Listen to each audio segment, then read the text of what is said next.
In this InDesign tutorial, I'm going to show you how to add pages and even duplicate pages. So did you know there's actually a pages window? If we go up to window and we go down to pages, we're going to pop out that panel. Usually it's docked somewhere in the upper right. Now this shows you every page in your document. I've got 3 pages in here.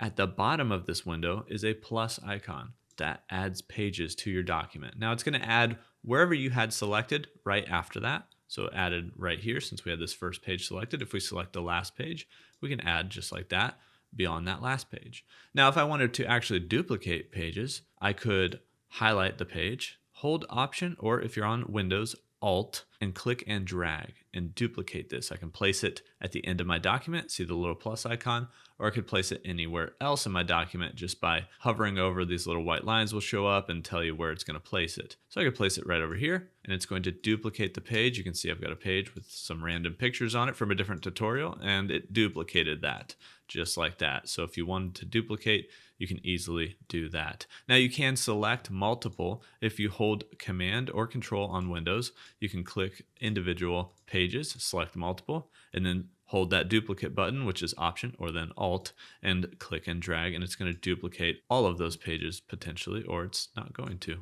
There it did. Okay. For some reason it didn't the first time I let go, but there you go. So it duplicated all 3 of those pages.